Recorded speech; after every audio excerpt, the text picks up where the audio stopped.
banggitin ang sagot. Subalit kung wala talagang may sagot, ay sabihin na pass. Ang number 4, ang pagpapaliwanag sa bawat sagot ay tatagal lamang ng 25 seconds. Number 5, kung hindi masasagot ang tanong sa loob ng 5 seconds ay ihinto muna ang oras at ulitin ang tanong. Number 6, isang objection at counter-objection lang ang magagamit sa bawat tanong-sagot. Habang gumagawa ng pasya ang moderator ay kailangan nakamute ang magkabilang panig. Number 7, ang pag-interrupt o pag-butt-in habang nagtatanong o sumasagot ay violation sa rule. Maliban na lamang kung ito ay objection na naka-address sa moderator. Number 8, sa objection, kailangan o kailangang tawagin ang moderator at banggitin lang ang na-violate na rule. Kung ang objection ay walang batayang rule, ito ay violation. 9, no ad hominem, no side comment, no unnecessary statement, out of the topic, are not allowed, and be professional at all times. Number 10, ang bawat paglabag sa mga rules ay may katumbas na warning. Number 11, ang speaker na aabot ng 3 warnings ay babawasan ng 2 minuto sa oras ng kanyang pagtatanong o presentation. Number 12, ito lang ang ipaiiral na rules na siyang ipatutupad ng moderator at maaaring makapagdagdag siya ng mga reminders o behaviors na inaasahan niya sa mga speakers sa kabuuan ng kanyang pagmomoderate.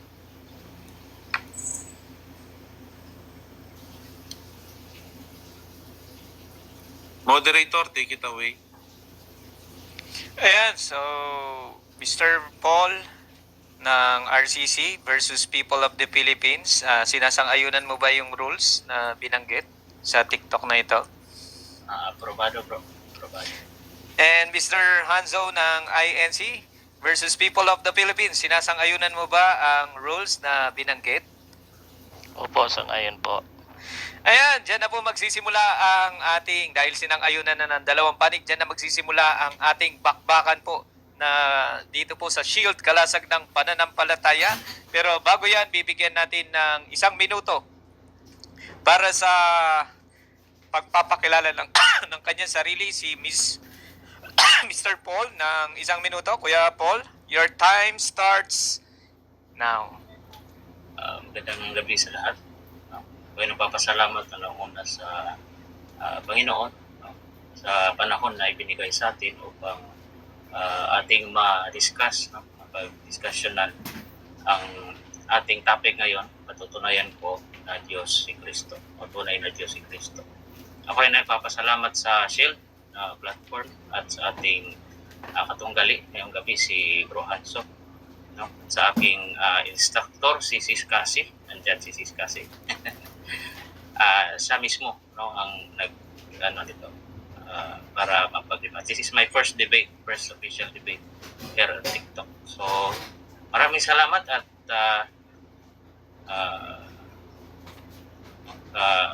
good luck sa atin, Bro Hanzo. Ayan, bibigyan naman natin ng 1 minuto para kay Mr. Hanzo ng INC. Handa ka na ba, Kuya Hanzo? Ayan, handa na po. Your- Muli po mga 35 million viewers. Ako po si Brother Hanzo ng INC. Pauna ko lang po na ako po ay hindi mangangaral, hindi po tayo ministro. Kung may masabi man po akong mali ay sa akin lamang po yon. Ako po ay magbabahagi lang ng aking nalalaman patungkol sa aking relihiyon na kinabibilangan. Naway kapupulutan po ng aral itong gagawing pag-uusap namin ni Brother Paul. Ayan.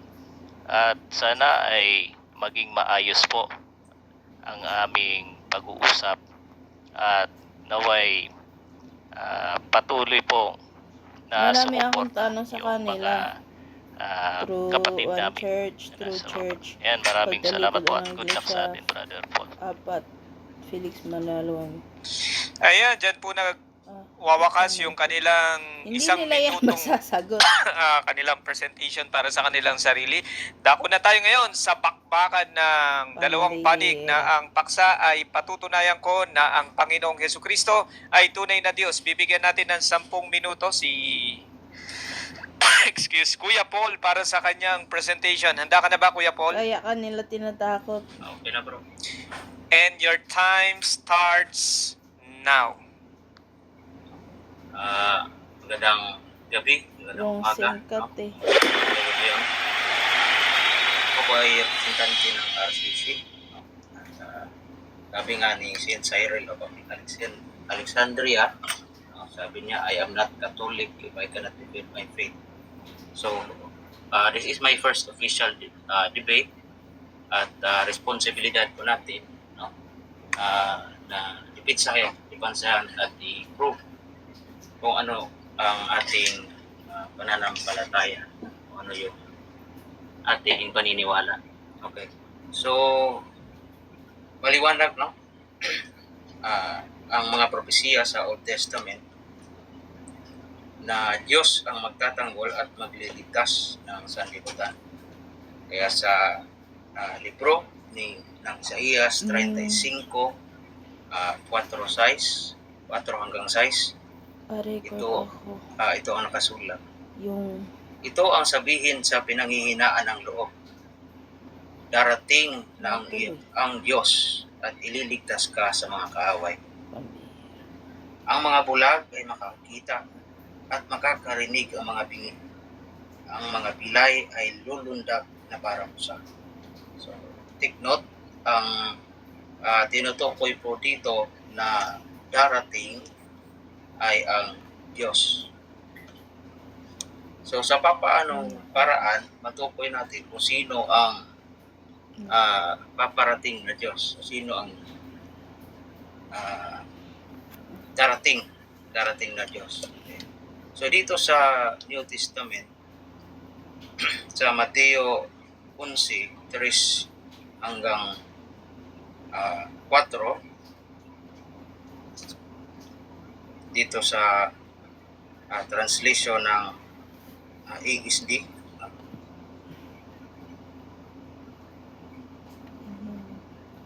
Okay, so ito yung nakasulat, Mateo 11,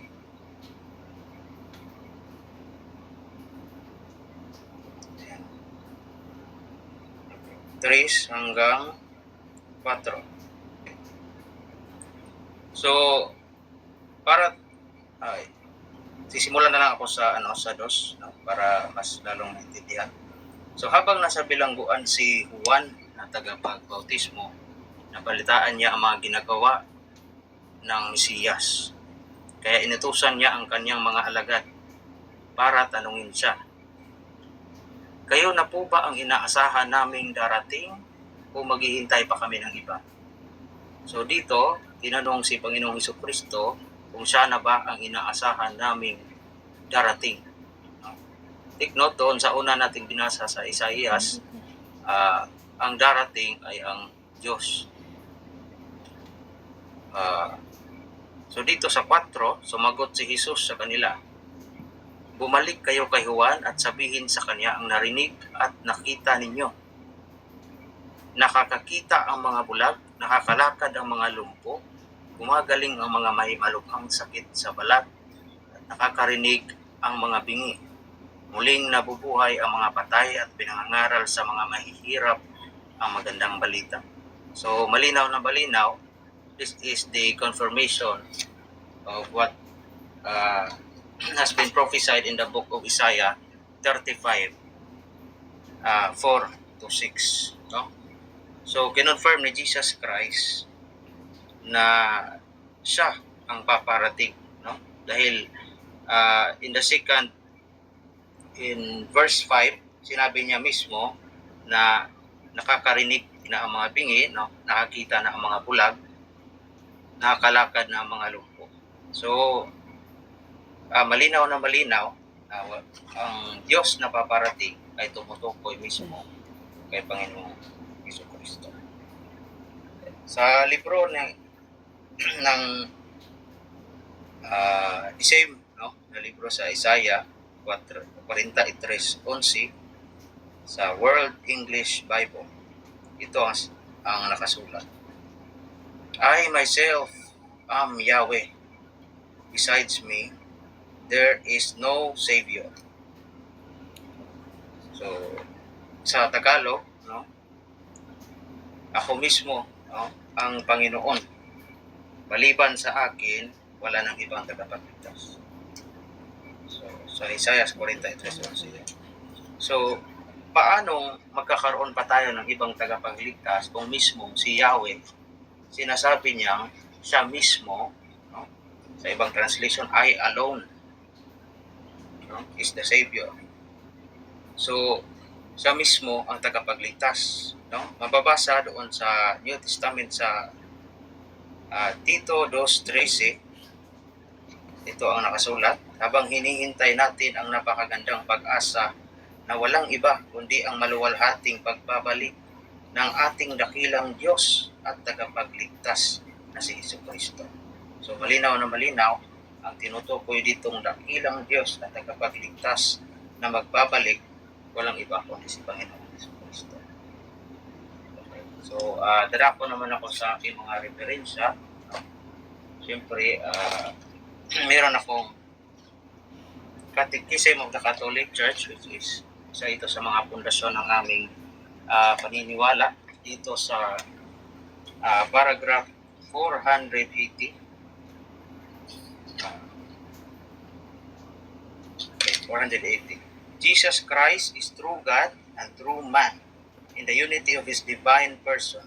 For this reason, he is the one and only mediator between God and man. 481. Jesus Christ possesses two natures, one divine and other human, not confused but united in the one person of God's Son.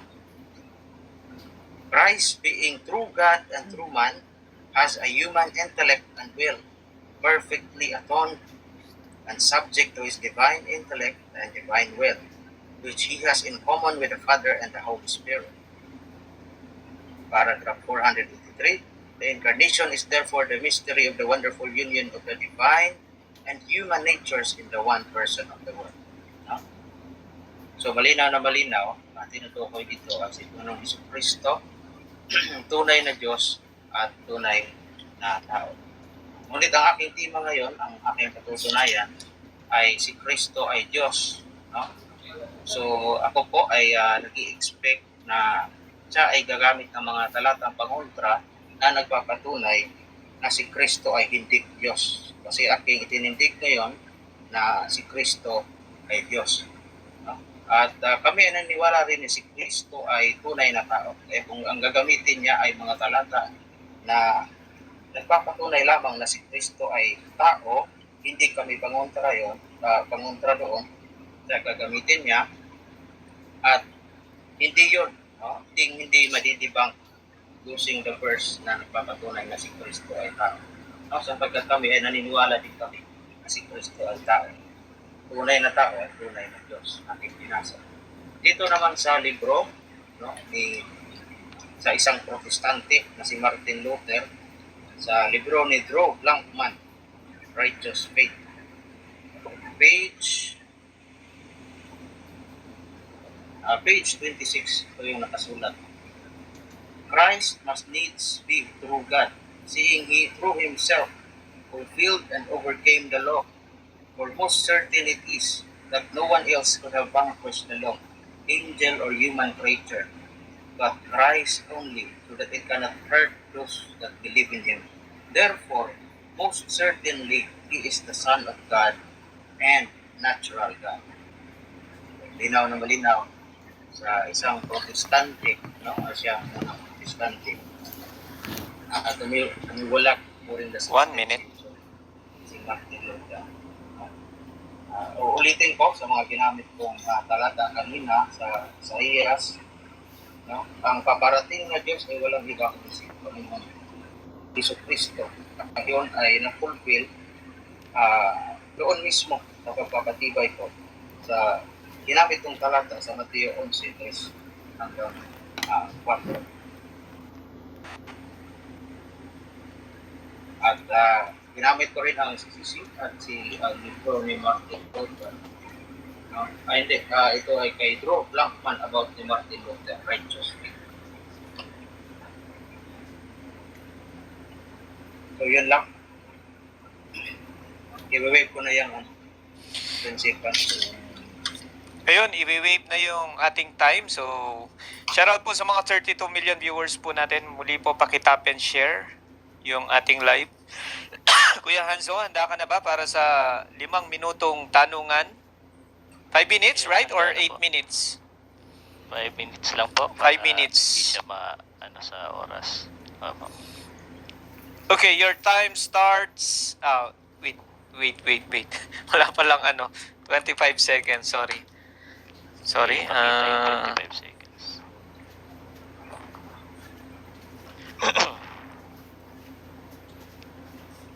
25 seconds. Ayan. Shoutout muna tayo sa mga 32 million viewers po natin dyan. At habang sineset yung ating timer. Ayan. Kita ba? Sa screen? Okay, your time starts now. Ayan. Unang tanong po bilang clarification. Sa aral ng Katoliko, batay sa inyong opisyal na aral, ilan ang Diyos na inyong kinikilala? Ilan ang tunay na Diyos na inyong kinikilala? Isa lang, ang tunay na Diyos na aming kinikilala. Next question. Okay, ang sunod kong tanong, Paul, pagka sinabing isa lang ang tunay na Diyos na kinikilala, nangangahulugan ba ito na mayroon pang iba o wala ng iba? Categorical. Base sa aming categorical.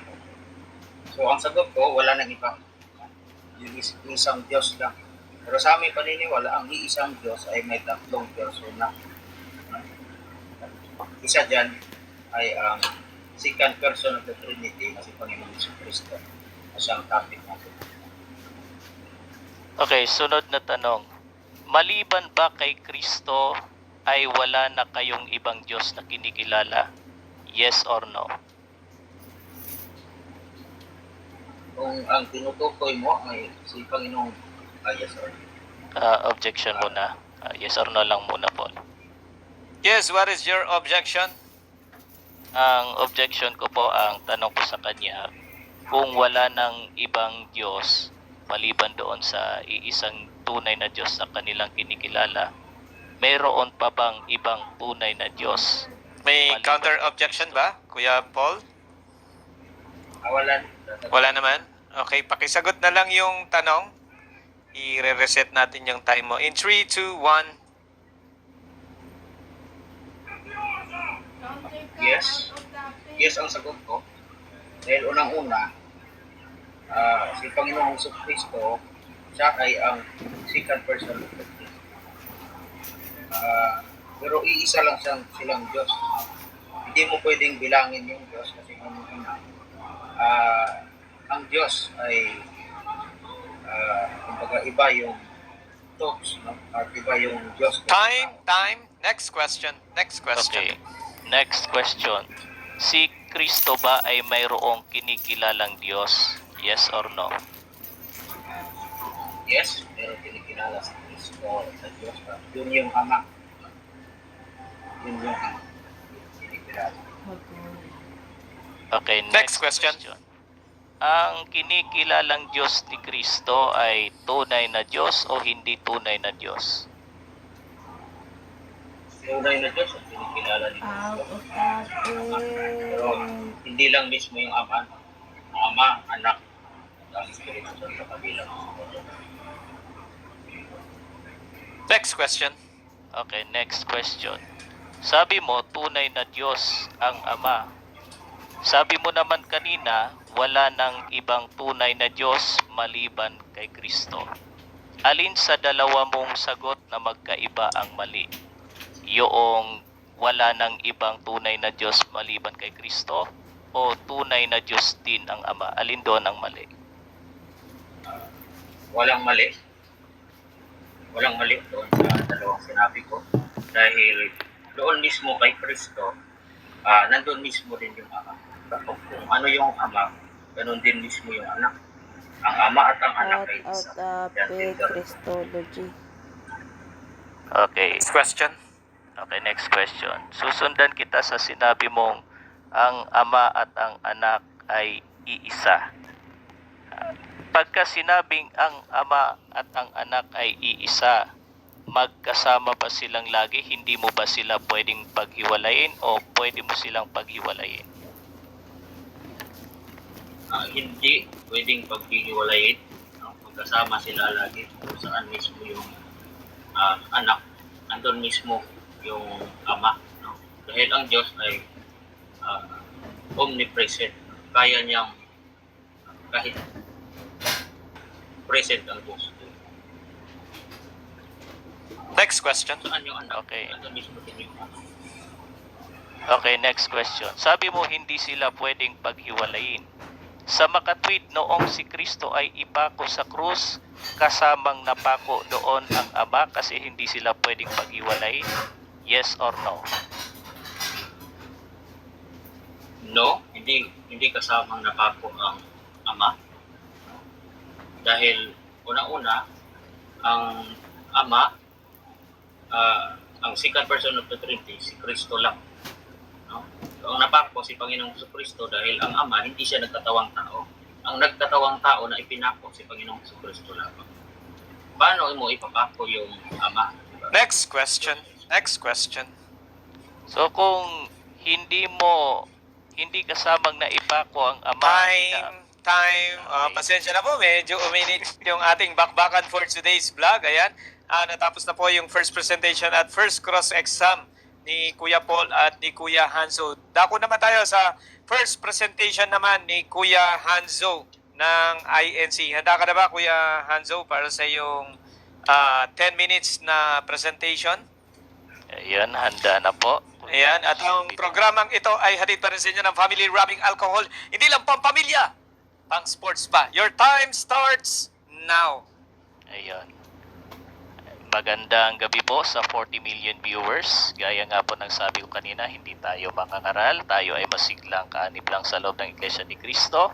At ang ibinabahagi ko ngayon ay ang mga nalalaman ko lang sa relihiyon na aking kinabibilangan, which is ang Iglesia ni Cristo. Sabi po kasi ng aking kausap kanina na hindi raw po magagamit yung ating paniniwala na ang Panginoong Kristo ay tao sa likas na kalagayan sa kanyang pinatutunayan na ang Panginoong Kristo ay tunay na Diyos. Totoo ba ang kanyang sinabi na hindi natin magagamit yon para tutulan ang tinindigan niyang paksa?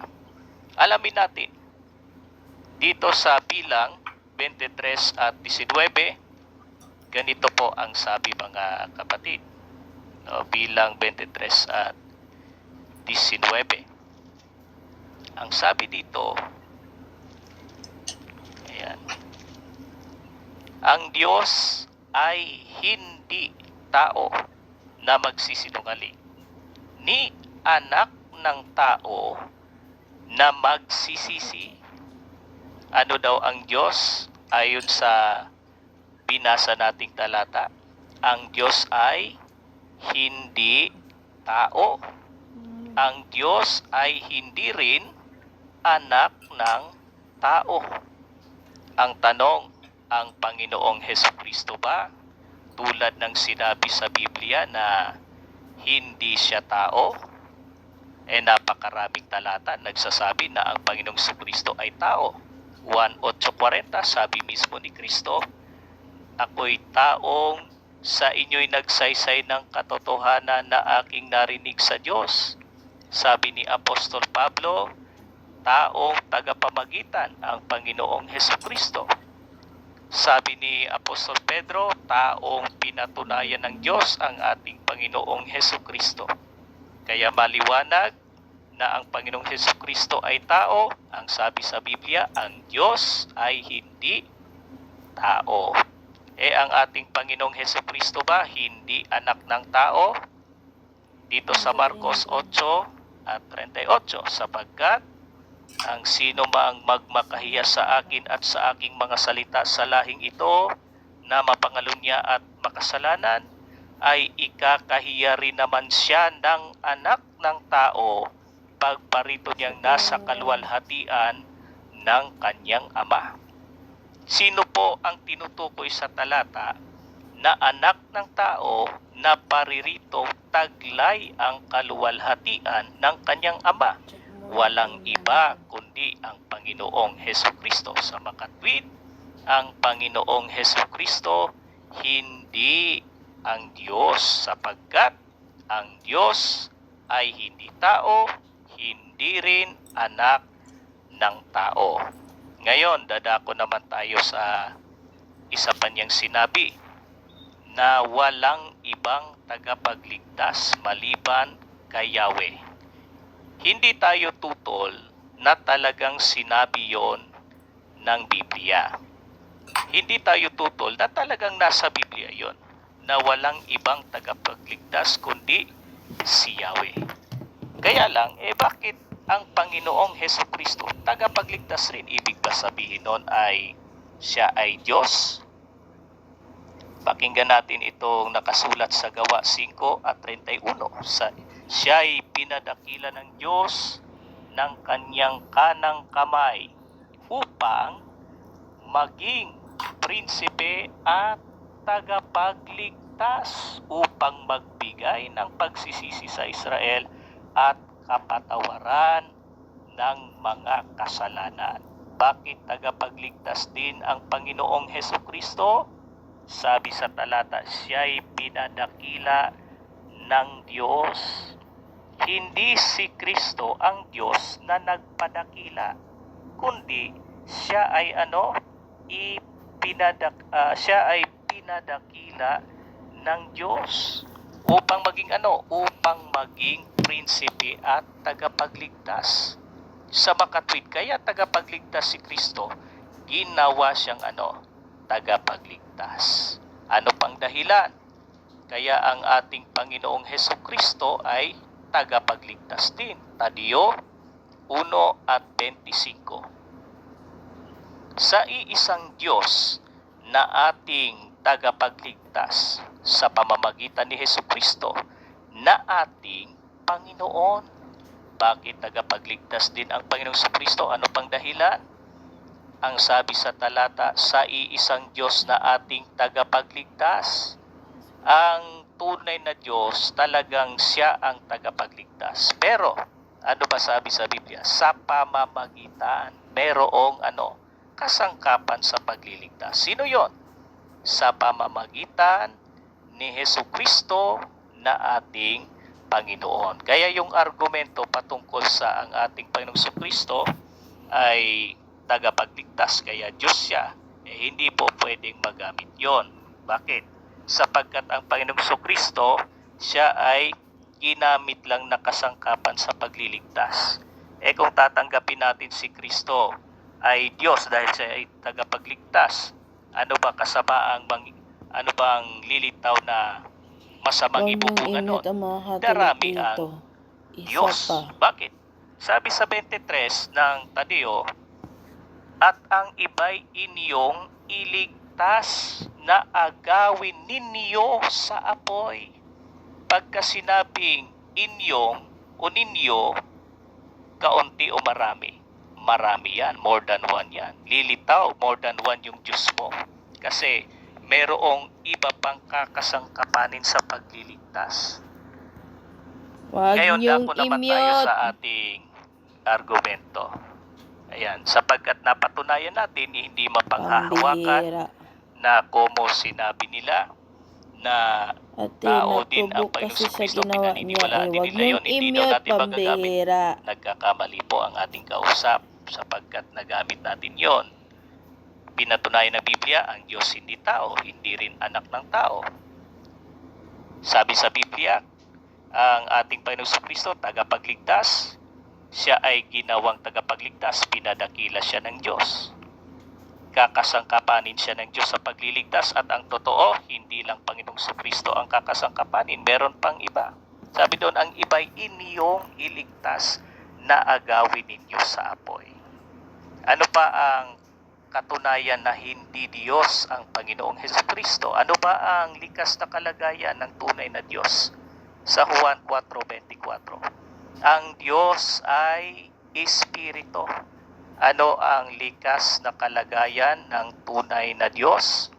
Ayon po sa ating binasa, Espiritu ang kalagayan ng Diyos. Sabi ni Kristo mismo yan. Ang Panginoong Hesukristo siya ba ay Espiritu tulad ng tunay na Diyos? Lucas 24:39. Tignan ninyo ang aking mga kamay at ang aking mga paa. Ako rin nga. Hipuin ninyo ako at tignan, sapagkat ang isang espirito'y walang laman Guys, at mga pa-support buto. ako doon. Nata, pa-support ako doon sa sa debate na ni nasa Paul. akin ang Naghanap ako ng ating Panginoong magre-record eh. Kristo, Wala masyadong Catholic eh. Espiritu. Sa makatwid, dahil hindi siya Espiritu, Nata, hindi siya tunay, hindi andun siya siya ang Shilly, tunay na Diyos, sapagkat ang Oo. tunay na Diyos ayon sa Kanya, Espiritu ang likas na kalagayan. okay lang, at least may Kaya, boses. Dito pa lang sa ating pa-record lang ako, pagtatanong tapos kanina, pa-support na lang tayo sa... napatunayan natin andun si Paul eh. na ang Panginoong Hesukristo Sige, salamat, hindi talaga salamat. Diyos. Oh. Nagkaiba-iba nga yung kanyang sagot kanina. Diba? Oh. Ano pa ang pagpapatunay na ang Panginoong Hesukristo hindi siya ang Diyos? Yung kanilang kaibahan mismo sa Diyos. Ano ba ang kanilang kaibahan? Ang tunay na Diyos, ayon sa awit 92, siya ay walang pasimula at wala siyang hanggan. Sa makatwid, ang pagkapanginoon ng ating Panginoong Diyos ay walang pasimula. Katutubos sa Kanya yon. Ang Panginoong Hesukristo, tulad ba sa Diyos na walang pasimula yung Kanyang pagkapanginoon?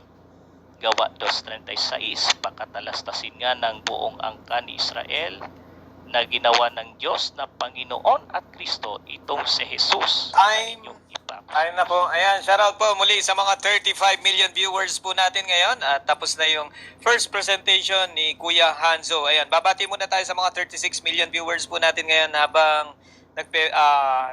quick break yung dalawang panig. Adri La Peña, AD 29, Chris Anthony Ombrero, si Hinata, si Gab, si Joy Joy, Dayunghan Peasant, si Thomas, Jim Papa, Abrel Lata, Ka Joe Innocente, ayan, si Jordex, si Logo I7, at si Good Boy, si Isgad, ni Isgad, Incognito, Ati Reyne, Razel 04, Guzanagi Yata, at si Princess, ayan, si Kuya Istong, Dave, at sa lahat ng hindi nabanggit, Kuya Kazi 28, Gadis 21, at si Kuya Zarben. At sa mga hindi po nabanggit,